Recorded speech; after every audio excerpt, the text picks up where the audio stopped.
was known for his extraordinary strength. But more impressive than any kick or punch he threw was his sheer will to do things his way. He was a visionary. He was open to different philosophies, different ideas. He kind of went against the grain. Bruce Lee, to me, is all about taking something that's coming at you and kind of moving to the side and working with it. He was the first Asian guy that I knew that either dated or married a white person. In the 60s, people weren't as tolerant toward other racial groups. What gave him his strength was not only his belief in his martial arts, but his belief in himself. He's just as intelligent as the next man, and you really want to take it to, throw some dukes, and he knows how to throw dukes too, It's Bruce Lee, the individual, on Bruce Lee Lives.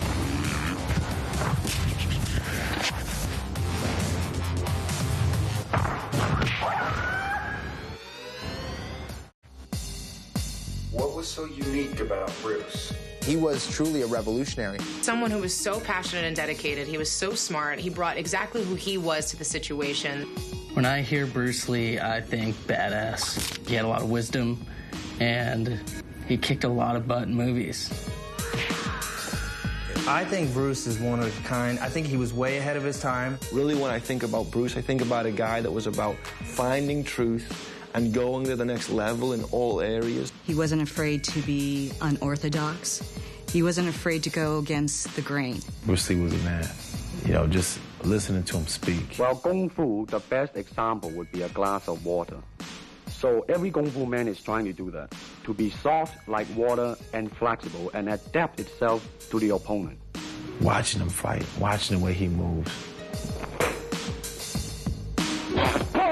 Of course, I'm a Bruce Lee fan. He paved the way for Asian actors. He's an icon. Bruce Lee was the individual. He was the only Asian that people knew. Asian Americans were very proud of him. First time I saw Bruce Lee, it was like watching the atomic bomb. Now, Bruce Lee Lives, in the series that celebrates the life and legacy of the greatest martial artist of all time. On this episode, we take on Bruce Lee, the individual. I must find out the truth. It's called Being Your Own Man. And for Bruce Lee, the idea of standing tall and not caring what others thought made him so special.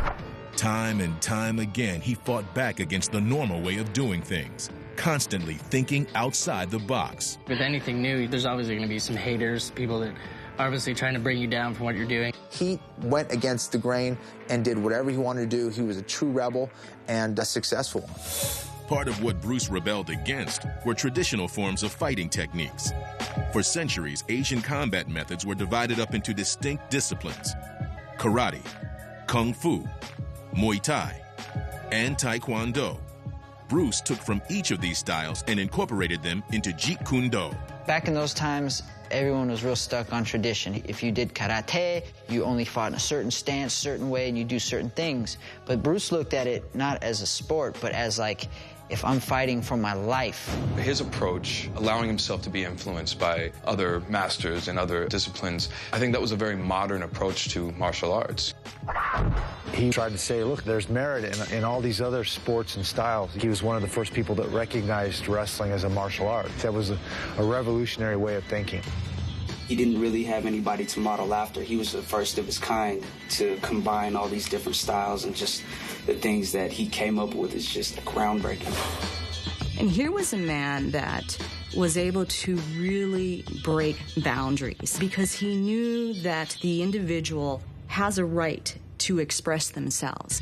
For Bruce, the idea of expressing yourself in an honest manner and following your own path was key. 5 things: genuine, honest, true, sincere, and real. In every note, in every punch. Bruce Lee felt that truly expressing oneself was the way to personal freedom, and he was interested in doing this in all aspects of his life. In early 60s America, when it was still a crime to be seen in certain places because of the color of your skin, Bruce Lee let his heart lead the way when he married outside his race. He wed Linda Emery in 1964. I don't know most people know this, but in the 60s, there was still a ban on interracial marriage. So there weren't too many states that practiced, the freedom to marry whoever you wanted. He did not see any limits in what he wanted to achieve, whether it was marrying an American girl as a Chinese immigrant here in the United States. He was the first Asian guy that I knew that either dated or married a white person. I think my cousin Paul told me about it, that no, he's married to a white person. I thought, you can do that? Well, how wonderful. You know what I mean? America, you know what I mean? The land of the free. And of course, through my life, I've dated many white girls, so thank you, Bruce. In the 60s, people weren't as tolerant toward other religions, other racial groups. Bruce Lee went beyond that. The lack of fear of what others thought and his ability to believe in himself completely allowed Bruce to inspire others to stand strong and push past the walls other people have tried to put around them. He had a ton of barriers to break down. Coming over those obstacles and setting goals and achieving them has been something that my whole career has been about. Some things take longer than others. Some things I'll break more bones doing and trying, and, it's just how bad do you want it? And I feel like that's what he possessed. It was the things that Bruce had said that gave me confidence that this is my body, this is skateboarding, I'm going to express myself, I'm going to work as hard, and this little Asian guy is going to achieve this much. Surely I can get somewhere with what I've been given. He's saying, you need to go beyond what I'm talking about.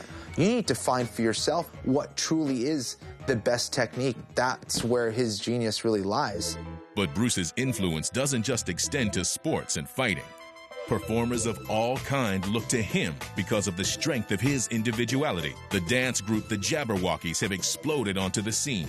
And for them, Bruce Lee is one of the reasons they thrive. Bruce Lee was an icon, somebody who wasn't afraid to be different. He believed in what he did, and he believed what he did was powerful and was something that was going to impact the world, and it did. For the Jabberwockies, their dancing is just like Bruce Lee's Jeet Kune Do. It's not one style, but many styles. If you were to throw the beat on boom, boom, cat, you get boom, boom, cat. Or you get boom, boom, cat. It's just using your body in a different way. So really, our dancing is like fighting. We're just not throwing punches or kicks. And know for a fact that he's influenced all of us. A lot of people kind of thought of it was weird. These guys dancing in white masks. Why are they doing that? How come they're mixing so many different styles of hip-hop dance? Why are they fusing so much? That's how Bruce Lee was. He's applying all the movement philosophies to martial arts, but everything he says applies to us as dancers, too. Because what we do at the end of the day is just another form of movement. Just as if training for a fight, the Jabberwockies put in the time working out and preparing for every performance. Bruce I.C. Coming up, the Jabberwockies' embrace of the spirit of Bruce Lee seems great in theory. But how will it work when they hit the stage in Las Vegas? But first, Bruce's secret to life is revealed. His philosophy about adapting to your environment and also possibly having the environment adapt to you. In becoming the top martial artist of all time and an icon to all, Bruce Lee needed more than just punches and kicks. What he had was a philosophy about fighting and life that allowed him to be both steadfast in his ideals and open to change. Be formless, shapeless, like water. Now you put water into a cup, it becomes the cup. Put it into a teapot, it becomes the teapot. Now water can flow or creep or drip or crash. Be water, my friend. The philosophy of being like water, I took that back into bike riding. So the way I utilized it was keep your mind wide open and be able to diversify your riding skills in any different way. And that's why I got it tattooed on me right here. Be like water. What Bruce Lee taught us was you cannot have restrictions. I think MMA is a physical display of Bruce Lee's philosophies and teachings. Bruce's philosophies, man, he had a ton of things. The most famous one was the be like water quote. And it's really cool because it's true, like water is adaptable. It's the most adaptable thing out there. It's the most powerful force out there. It's all about flow. It's all about yin and yang. It's all about taking something that's coming at you and kind of moving to the side and working with it. He was definitely always looking out of the box, and myself as a martial artist and even my coaches, I try to find guys like that who are always going to look out of the box and evolve. Empty your mind. Be formless, shapeless. Like water. Be water, my friend. When we talked a lot, it was always about being a good human being or evolved human being. He encouraged people to research it. He wanted you to experiment. He wanted you to create. Bruce was teaching us to look past the normal conventions of how things are done, to overcome our fear of the new and embrace change. It was about evolution and about constantly growing. For many, Bruce Lee's mantra of evolving has been heard, and its power is being used. It is that idea of evolution, to bring something new to the table, and when you bring something new, you could even bring something even more new. This is my life now. Like I want to follow this path. You know, always evolving and changing, trying to do something different. One unique part about action sports is the fact that it can evolve so quickly and progress so quickly. Bruce Lee was always evolving, always changing, always switching up his style, right? When you think you saw the best, he came out with something that was better. He saw qualities in all these different martial arts that he could apply, you know, and what worked for him. So I applied that in skateboarding. Like, there's so many different things you can skate. It's like, if you just have a real rigid outlook, you're limiting yourself. You're not allowing yourself to just grow and do everything you can. And I always think of what hasn't been done. And that's what freestyle motocross is all about. That's what people like to see as evolution. I think constantly improving and constantly evolving, that's freestyle. Freestyle motocross is progression. And it's driven by passion, it's driven by love, it's driven by competition. In my sport, you know, it's essentially a freestyle sport. There's no rules to how you do a trick. It's entirely up to you. Some of the best skiers that you see right now are skiers that can ski in every discipline, and it's really important to have fun and kind of always never be just stuck in your ways, you know, always be open to other possibilities and see what's out there. When your mind is rigid, you're not going to be able to handle every circumstance that comes to you. But if your mind bends and bobs and weaves and rolls with the punches, just adapting to your scenario, man, I just feel like you're going to be more successful in life. To flow, to be like water means you must adjust to all things, including the environment in which you compete. With skiing, there's so many different realms you can take it to. I mean, there's half-pipe skiing, there's slope style, there's also powder skiing. And in each one of those separate ones, it can keep evolving and progressing. There's no telling where it can go. Another sport that shares Bruce Lee's philosophies is called parkour. It's all about adapting to your surroundings. But it has also struggled for acceptance among older, more established sports. Bruce Lee's ideas of absorb what is useful, reject what is useless, and add what is specifically your own creation and constantly research. You could easily apply that to parkour. You have to be able to adapt yourself to the terrain around you, be it urban, be it rural, wherever. Bruce Lee understood that adapting to your environment or to your opponent was key. Everyone is different, whether it be your fighting style, size, speed, or any other attributes. Not everyone can fight like Bruce Lee. If Kareem Abdul-Jabbar tried to fight exactly like Bruce Lee, it's not going to work for him because he's way longer, way lankier. He needs to use his tools. Size-wise, weight-wise, you have to adapt a system for you. Bruce Lee said, you may be a little bit bigger, fatter, he may be a little bit taller, shorter. Bruce Lee was not a big man. But he can teach students that was tall what worked for them. For the direct descendants of Bruce Lee's fighting style, the mixed martial artists of today, evolving is the key to winning. Adapt or die is the one truth. Mixed martial arts is a constant evolution. Every 3 fights, you have a guy who does some new techniques. And if you don't evolve with it, then you get left behind.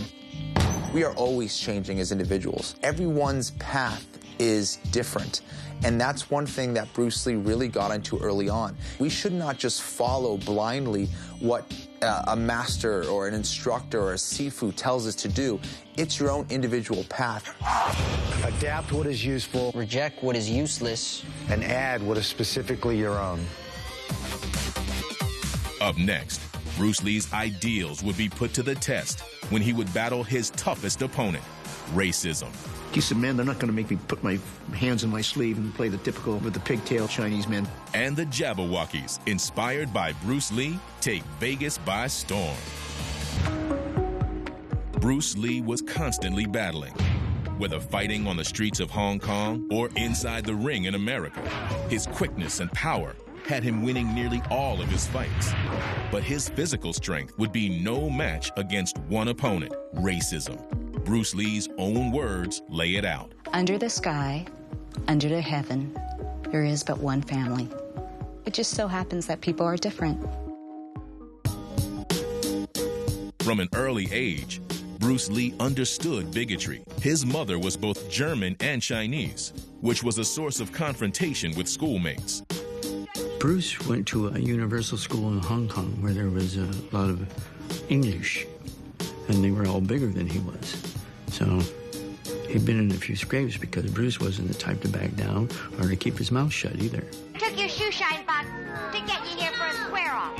Now you know I mean business. He was educated in things that were Western, and he was educated in things that were Eastern, and I think that's made him unique. As he grew older, Bruce Lee the fighter realized that some battles would have to be won with his philosophy rather than a punch or a kick.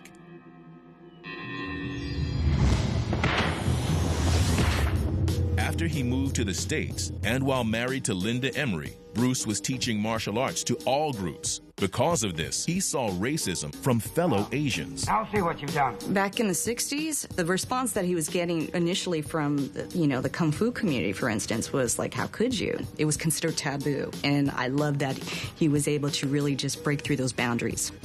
When he made the move to Hollywood, the Asian stereotype was again a barrier that he set to break. It bothered him. Like he said, man, they're not going to make me put my hands in my sleeve and play the typical with the pigtail Chinese men. So he didn't want to portray anything that would give the Chinese a bad image. Moving from bit parts in TV and movies, Bruce Lee soon became the international icon he always knew he would be.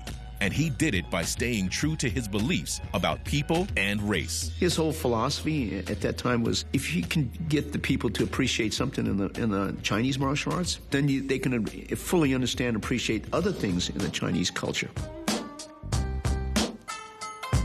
It was the first time that we saw Asian leading men, and kind of changed the whole cultural look of Asians here in America. Everyone respected Bruce Lee. So he was the ultimate role model for Asian boys like me that wanted to, do something exciting, something new, and be respected by everyone. No matter what racial group, they seemed to admire him. I mean, every Hispanic I've ever met always seemed to like him. Every African-American I met seemed to accept him. Bruce Lee transcends race, no question about it. I mean, you gotta love somebody like that. His ability to become one of the first Asian American stars has a lot to do with the time period in which he came to prominence. The fact that it was a time where people were more open and accepting to other cultures and other races. Bruce definitely broke down a lot of barriers for minorities. Fortunately for me, I've never had race play any type of weird role in my life negatively, and it's because of guys like Bruce who took care of it early on. For one thing, he made being Asian very cool. You saw this guy and you were like, wow, I want to be him. He had characters that he played that were disenfranchised, that felt like they were the outsider, playing characters that were able to rise above that disenfranchisement. He became a hero. Bruce Lee's ability to see people, not colors, resonates with the Jabberwockies' own goals. Just because we're Asian doesn't mean we're not down with hip-hop. Hip-hop is colorblind, and I think that's what Bruce Lee viewed himself, he's just colorblind. He loves all different races, and he just loves. When we wore the mask, people didn't probably really expect to see Asian guys behind the mask, especially how like we dancing. You know what I'm saying? We fought to become where we're at right now. The reason why we look up to Bruce Lee, because, I mean, this is in the 70s, you know, when it's a lot more ignorant than I would assume that it is nowadays. He broke that barrier for Asian Americans. With the spirit of Bruce Lee giving them inspiration, let's be like water, my friends. The Jabberwockies put it all in action when they take the stage.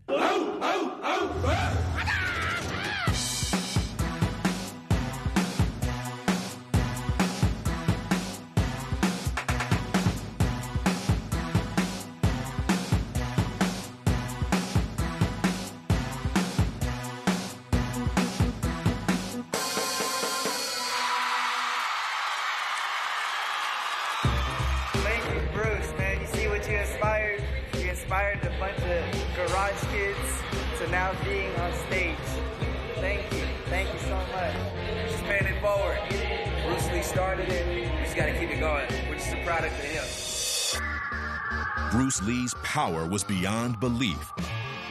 But it was his strength and his beliefs that caused us to look to him as an inspiration to this day. In the training room, I always say, oh, flow like water.